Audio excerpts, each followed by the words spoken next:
सुप्रभात प्यारे बच्चों, मैं आपकी हिंदी की अध्यापिका टैगोर बाल निकेतन पब्लिक स्कूल से आज आपको कक्षा चौथी आंचल बुक में संकलित कविता जो कि पाठ नंबरिंग 4 है की आंसर की के बारे में पढ़ाऊंगी। आइए इस वीडियो के माध्यम से हम पाठ 4 के प्रश्न उत्तर करेंगे। सबसे पहले क्या है, बच्चा कैसे फूल और फल की मांग कर रहा है, तो हम क्या लिखेंगे, बच्चा रंग बिरंगे फूल और खट्टे मीठे फल की मांग कर रहा है। दूसरा प्रश्न है आपका, कविता में किस प्रकार के दिन का वर्णन है, तो हम क्या लिखेंगे, कविता में सोना जड़ा दिन का वर्णन है। बच्चा किस प्रकार के कोट की बात कर रहा है, बादलों के कोट की। कविता में किस प्रकार के सवाल और किस प्रकार के जवाब की बात की गई है, कविता में मीठे सवाल और नन्हे जवाबों की बात की गई है। आइए जानते हैं लिखित प्रश्नों के उत्तर। आपने मौखिक प्रश्नों के उत्तर अपनी नोटबुक में भी करने हैं और जो लिखित प्रश्न हैं उनके भी आपने नोटबुक में करने हैं, परंतु आपकी बुक में मौखिक प्रश्नों का स्पेस नहीं है, इसलिए आप क्या करेंगे, सिर्फ जो लिखित हैं उनका जो स्पेस दिया गया है उसमें आप सिर्फ लिखित प्रश्नों के ही उत्तर करेंगे। आइए बच्चों जानते हैं लिखित प्रश्नों के उत्तर। कविता में बच्चा धूप और छाँव की किस वस्तु की मांग कर रहा है, कविता में बच्चा धूप की घड़ी और छाँव के छाते की मांग कर रहा है। जमुना का जल कितना चाहिए, तो जो जमुना का जल है वह कविता में बच्चा थोड़ा सा जमुना का जल क्या है मांग रहा है।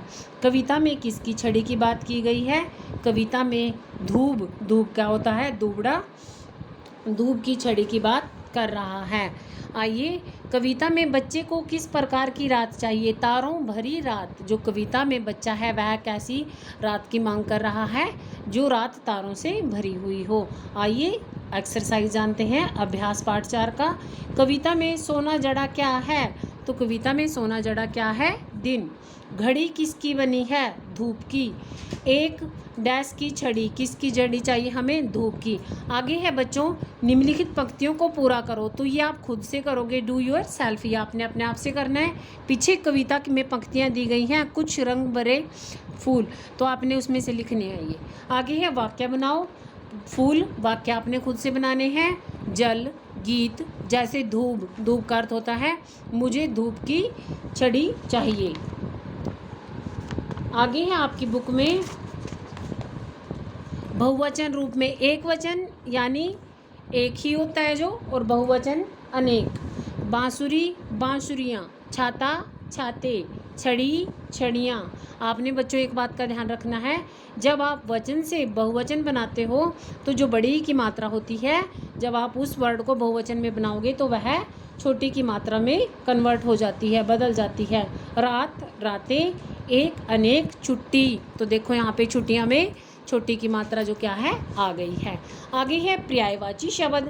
पर्यायवाची शब्द तुम्हें पता है, फूल कुसुम, सुमन पुष्प, ठीक है, बादल मेघ घन, किताब पुस्तक पोथी ग्रंथ। आगे है तुक वाले शब्द, रात बात, किताब जवाब, दिन गिन। कोट का तुकांश शब्द आपकी कविता में नहीं आया है, ये बाय मिस्टेक लिखा गया है। घर पर रहें, सुरक्षित रहें। धन्यवाद प्यारे बच्चों।